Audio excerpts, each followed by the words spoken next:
오늘 본문 예레미야서는 성경의 선지서, 예언서 중에 하나로 남유다에서 활동하면서 남유다에 대한 하나님의 심판의 메시지를 선포했던 예레미야의 행적과 또 그가 선포한 예언의 말씀들이 기록된 성경입니다.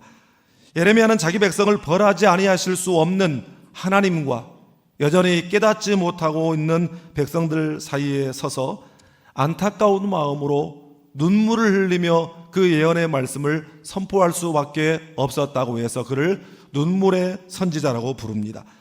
부도덕과 영적 타락을 외면한 채에 여전히 이스라엘 백성들을 향해서 평안하다, 안전하다, 괜찮다, 우리는 끄떡없다라고 이 낙관주의적 태도로 일관했던 거짓 선지자들과는 달리 이 예레미야는 예루살렘이 이제 죄로 인해서 파괴될 것과 그 예루살렘이 바벨론에 의해서 철저하게 멸망을 당하게 될 것, 그리고 백성들이 포로로 잡혀가게 될 것을 예언했습니다. 바로 그러한 이 사명 때문에 갖은 비난과 모진 순환과 또한 수없는 생명의 위협을 감당해야만 했습니다.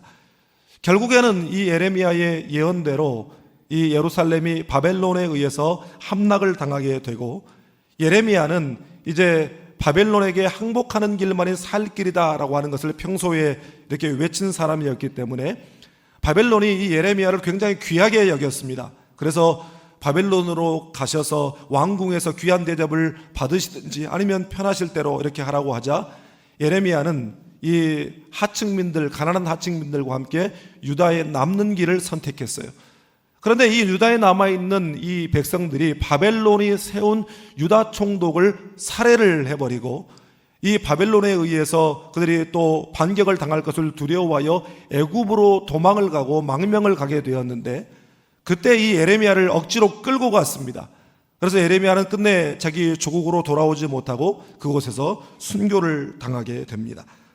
오늘 본문은 하나님의 구원의 은혜와 하나님의 그 사랑을 떠나서 불순종하고 우상숭배라고 하고는 이 영적 간음을 일삼고 있었던 이스라엘의 죄악상을 고발하는 내용입니다. 그런데 이 말씀 속에는 하나님께서 이스라엘 백성들과 하나님 사이에 깨어진 관계를 지적하고 있지만 실상은 이스라엘 백성들을 향해서 돌아오라, 집으로 돌아오라 이렇게 외치는 하나님의 애타는 심정이 드러나 있습니다. 오늘 말씀을 통해서 하나님의 뜻과 하나님의 기대와 하나님의 말씀에서 벗어난 자리에서 본래의 자리로 돌이킴으로 하나님과의 관계가 회복되고 이를 통해서 우리의 삶이 회복되는 은혜를 누리게 되기를 주님의 이름으로 축복합니다. 먼저 오늘 본문 5절 말씀을 함께 읽겠습니다. 나 여호와가 이와 같이 말하노라. 너희 조상들이 내게서 무슨 불의함을 보았기에 나를 멀리하고 가서 헛된 것을 따라 헛되이 행하느냐. 아멘. 하나님께서는 이스라엘이 지금 나락골이 이 모양이 된 것은 하나님과의 관계가 깨어져 버렸기 때문이라고 지적하고 계십니다. 이스라엘이 하나님을 멀리하고 가서 헛된 것을 따라 헛되이 행하였다 이렇게 말씀합니다. 여기서 이 헛된 것, 헛되이라고 하는 이 말은 동시에 히브리어 헤벨이라고 하는 단어를 사용하고 있는데, 이 말을 그대로 원문 그대로 번역하면 직역하면 이렇게 됩니다. 헤벨을 따라가서 결국 헤벨이 되었다 이런 뜻이에요. 이 헤벨이라고 하는 말은 바람, 허무, 증기, 김 이런 뜻의 단어입니다. 허무한 것을 따라서 공허한 것을 따라가다가 결국 허무하게 되고 공허하게 되었다라고 하는 그런 뜻이 되겠죠. 하나님을 떠나서 바알 우상에게로 가서 바알을 섬기고 있는 이스라엘의 배신을 바로 이 헤벨이라고 하는 단어를 통해서 표현하고 있는 것입니다. 이것을 헤벨이라고 하는 단어로 표현하고 있는 것은 그야말로 아무것도 아니고 생명도 없고 그래서 아무 능력도 없는 공허한 우상을 섬기고 있다라고 하는 지적임과 동시에 이 헤벨이라고 하는 단어의 처음 뜻이 바람이라고 했어요. 이 참 대상, 사랑의 대상인 하나님을 버리고 사랑에서는 안 될 대상에게로 가서 잘못된 사랑, 거짓 사랑, 빗나간 사랑에 빠져버린 이스라엘을 바람난 사람들처럼 그렇게 표현하는 것이라고도 할 수 있겠습니다. 이스라엘이 바알 우상과 눈이 맞아가지고 바람이 나서 거기에 정신 못 차리고 헤매고 돌아다니고 있다, 그런 뜻입니다. 그 모습을 보시고 안타까워하시면서 예레미야 전체를 통해서, 아니 예레미야뿐만 아니라 구약 성경의 이 선지서 전체를 통해서 하나님께서 이스라엘 백성들과 우리들에게 선포하시는 그 핵심은 돌아오라고 하는 것입니다. 하나님을 처음 만나 그 처음 사랑의 기쁨과 감격과 은혜를 누리던 그때로 돌아오라. 인생의 방향을 전환해서 하나님을 향해서 돌아오라. 본래의 자리로 돌아오라. 여러분, 이것이 하나님의 애타는 심정이었습니다. 미국의 제2차 영적 대각성을 이끌었던 찰스 피니 목사님이 이런 말을 남겼습니다. 한 사람이 회개하고 예수 믿는 것도 중요하지만 이미 믿는 사람이 본래의 자리로 돌아오는 것도 중요하다. 여러분, 이미 믿은 사람, 예수 그리스도로 말미암아 구원받은 사람이 자기가 있어야 할 자리로, 본래의 자리로 돌아오는 것, 그것이 바로 영적 각성인 것입니다. 여러분, 세상 성공 향해 내달리는 길, 향락과 방탕의 자리, 실패하고 또 저 밑바닥에 내던져져서 삶을 포기하려고 하는 자리, 공허하고 헛된 자리, 바르지 못한 자리, 잘못된 자리에서 돌이켜서 완전히 방향을 전환해서 가난해도 하나님 안에서 기쁨을 누리고 작으나마 사람들에게 선한 영향력을 미치며 복음을 위해, 하나님 영광을 위해 사는 삶, 바로 그 자리, 우리가 있어야 할 본래의 자리로 돌아오는 우리가 될 수 있기를 주님의 이름으로 축복합니다. 다음으로 본문 13절 말씀을 함께 읽겠습니다.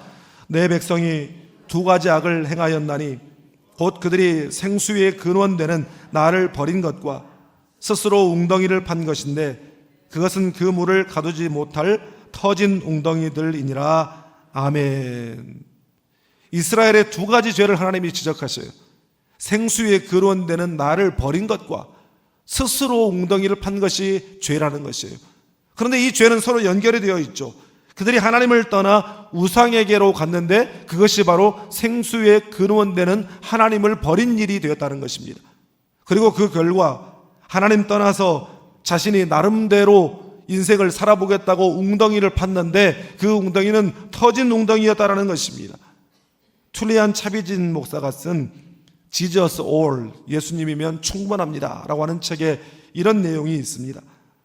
내 마음대로 살면 행복할 줄 알았다. 그런데 이상하게도 세상에서 방황할수록 공허함은 더해갔다. 세상적인 쾌락의 우물에서 물을 길어 마실수록 갈증은 더해갔다. 하나님과 동떨어진 쾌락을 향해 달려갈수록 참된 만족에서 더 멀어지는 것만 같았다. 자아와 죄의 구렁텅이에서 나의 진짜 모습은 하나씩 망가져만 갔다. 삶이 왜 내 뜻대로 풀리지 않는지 이해할 수 없었다. 내가 뭘 잘못했는지, 어디서부터 잘못되었는지 도무지 알 수 없었다.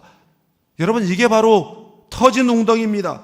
내 마음대로 살면 채워질 것 같고 내 나름대로 계획을 하고 내 지식과 경험과 내 열심을 동원해서 달려가면 채워질 것 같고 만족을 얻을 것 같지만 아무리 열심히 갖다 부어도 채워지지 않는 것이 바로 터진 웅덩이, 밑빠진 독이라는 것입니다.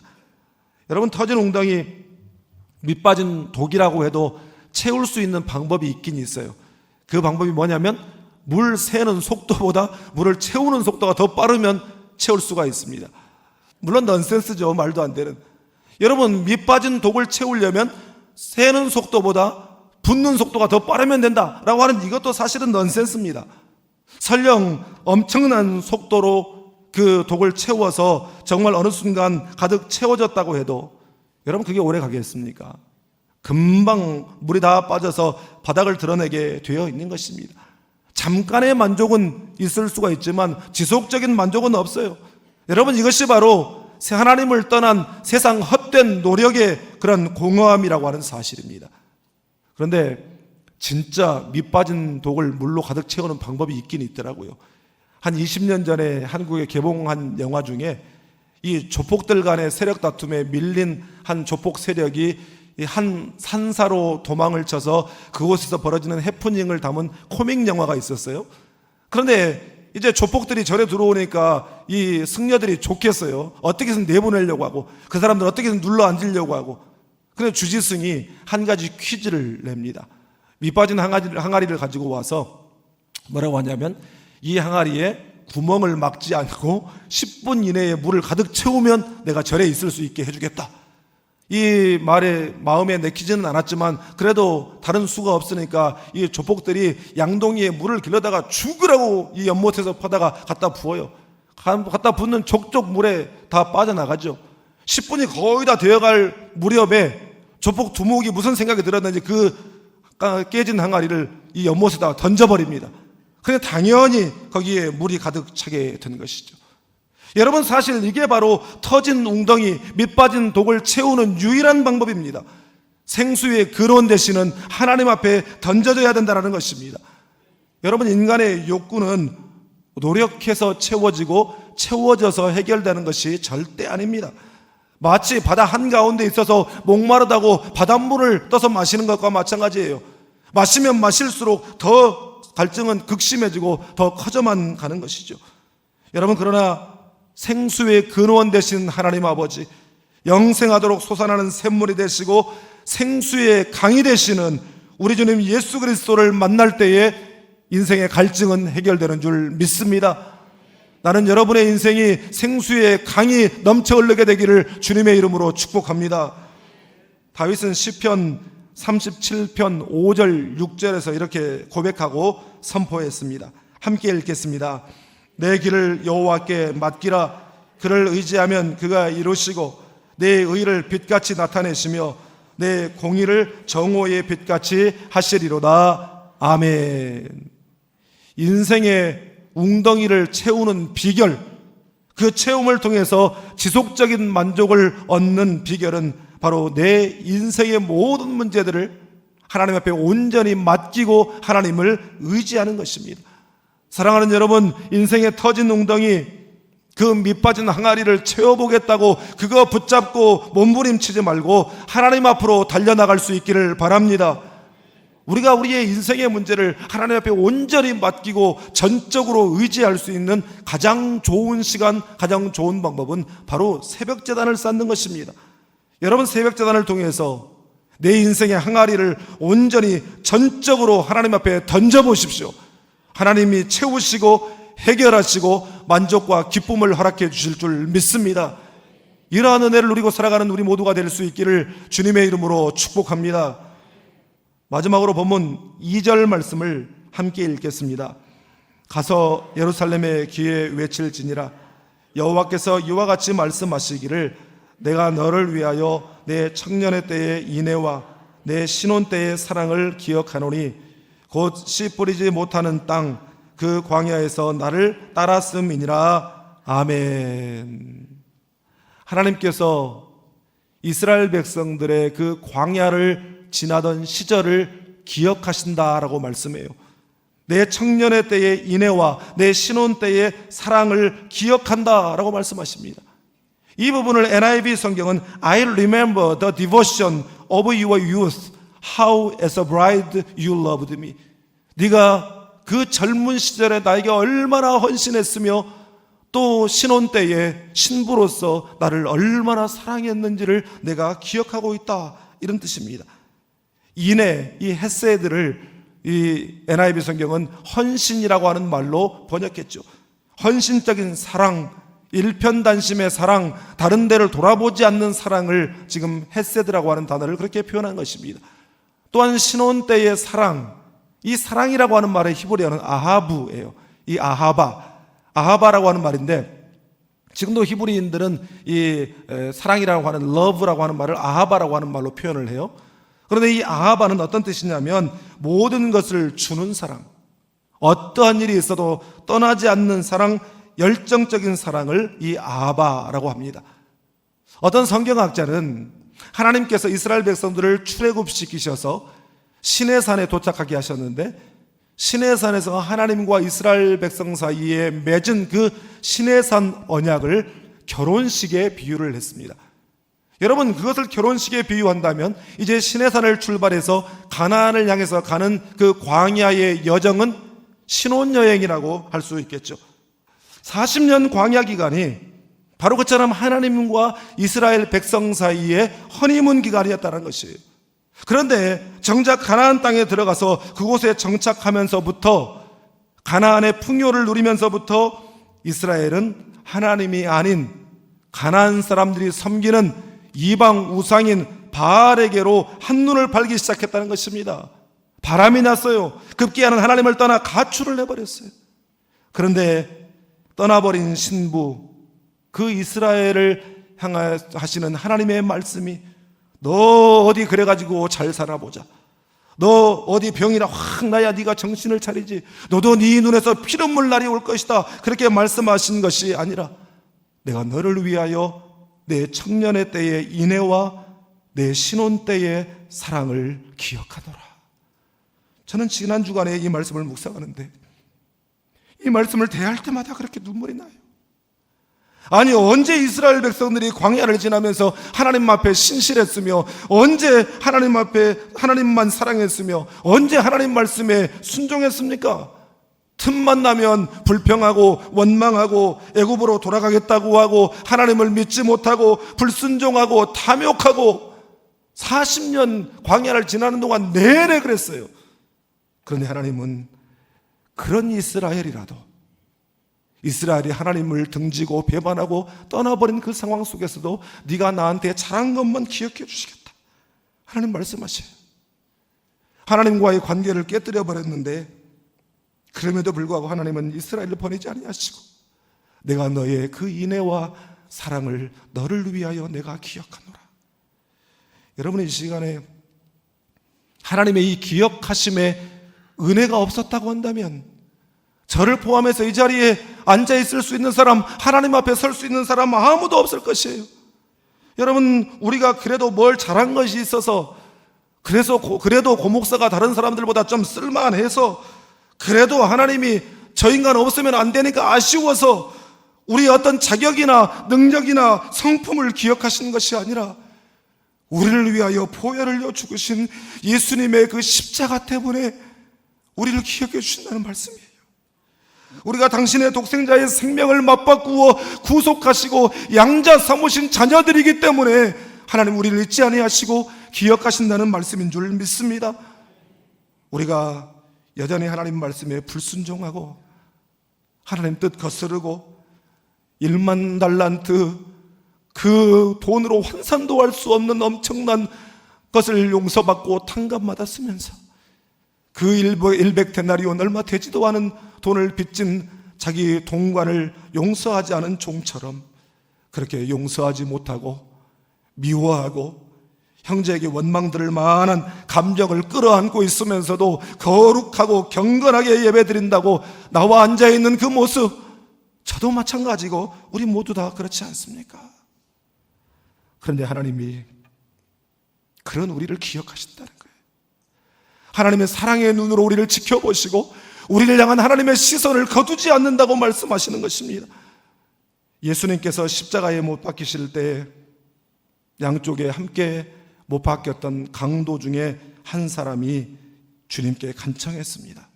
예수여, 당신의 나라에 임하실 때에 나를 기억하소서. 그래, 내가 너를 기억해 주마. 주여, 주 예수여, 저를 기억해 주소서. 주여, 주 예수여, 당신 나라 임하실 때, 우리 같이 합시다. 주여, 주 예수여, 저를 기억해 주소서. 주여, 주 예수여, 당신 나라 임하실 때. 하나님의 그 기억의 은혜가 그 강도를 또한 우리를 구원에 이르게 하신 줄 믿습니다. 하나님이 우리를 끝까지 기억해 주시니 우리도 하나님의 그 사랑, 그 은혜 기억하며 살기를 바랍니다. 하나님의 신실한 사랑으로 우리를 기억하시고 그 신실한 약속을 지키시니 우리도 은혜 받았을 때에, 가난했던 날에, 우리의 작은 사업을 시작할 때에 하나님 앞에 드렸던 그 서원, 섬기며 살겠다고 했던 그 약속들을, 그 서원과 약속을 기억하고 신실하게 이행하며 살아가는 우리가 될 수 있기를 주님의 이름으로 축복합니다. 안병동에서 근무하는 한 간호사가 쓴 수기를 참 감동적으로 읽었습니다. 야간 근무를 하는데 새벽 5시에 갑자기 병실에서 호출벨이 울렸습니다. 깜짝 놀라서 무엇을 도와드릴까요? 대답했는데 그 호출벨 너머에서 숨소리만 들릴 뿐 아무 말이 들리지 않아 큰일 났다 싶어서 허겁지겁 병실로 달려갔습니다. 그 병실 달려가서 무슨 일 있으세요? 물었더니 세상에 이 환자가 사과 하나를 간호사한테 내밀면서 하는 말이, 간호사 미안하지만 이것 좀 깎아줘요 하는 것이었어요. 큰일이 아니어서 다행이라고 하는 안도감도 있었지만 세상에 이런 일로 새벽 5시에 호출벨을 누르는가 싶어서 화가 났어요. 그런데 그 환자 옆에는 그 부인이 곤히 잠을 자고 있었습니다. 이런 일은 보호자한테 좀 부탁하세요. 급한 일도 아닌데 이런 일로 부르면 어떻게 해요? 미안해요. 그래도 한 번만 부탁하니 좀 깎아줘요. 이러저런 말을 하고 싶었지만 다른 환자들 잠을 깰까봐 퉁명스럽게 그 사과를 낚아채듯 받아들어서 대충 그 사과를 깎아서 건넸습니다. 그러다 이 환자가 먹기 좋게 또 잘라달라고까지 하는 거예요. 퉁명스럽게 그것도 툭툭 잘라서 접시에 담아서 훅 밀어넣고 짜증을 내면서 병실을 나가버렸어요. 그리고 얼마 후에 그 환자는 세상을 떠났습니다. 그리고 며칠 후 장례를 마친 다음에 그 환자의 부인이 이 간호사를 찾아왔습니다. 그 간호사가 이렇게 말했습니다. 간호사님, 사실 그날 새벽 사과를 깎아주실 때 저도 깨어 있었어요. 그날이 저희 부부 결혼기념일이었는데 아침에 남편이 선물이라며 깎은 사과를 저에게 주더군요. 제가 사과를 참 좋아했거든요. 그런데 남편은 손에 힘이 없어 사과를 깎지 못해 간호사님께 부탁했던 거랍니다. 저를 깜짝 놀라게 해주고 싶은 남편의 마음을 지켜주고 싶어서 죄송하지만 저는 모른 척하고 누워 있었어요. 혹시나 거절하시면 어쩌나 얼마나 가슴을 졸였는지 그날 사과를 깎아주셔서 정말 감사해요. 그 말을 듣자 간호사의 눈에서 눈물이 왈칵 쏟아졌어요. 고개를 들 수가 없었어요.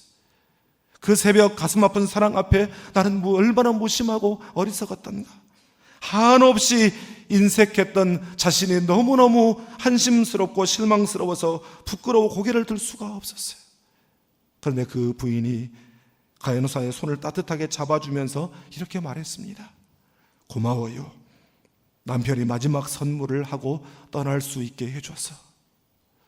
저는 이 이야기를 읽으면서 날마다 우리가 만나는 이들, 우리 앞에 있는 이들을 하나님 바라보듯이 바라보고 하나님 대하듯이 대하고 작은 일 하나하나를 하나님의 마음으로 행하는 것이 곧 하나님과의 관계를 회복하는 삶이라는 생각이 들었습니다. 오늘 내가 하나님 앞에 돌아가야 될 본래의 자리는 어디입니까? 내가 하나님 앞에서 회복해야 될 마음은 무엇입니까? 내가 하나님 앞에서 회복해야 될 관계는 누구와의 관계입니까?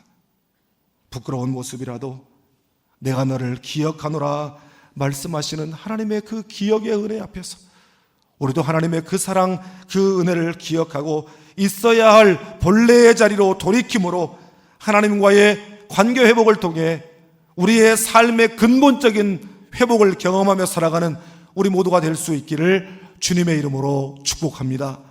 기도하겠습니다.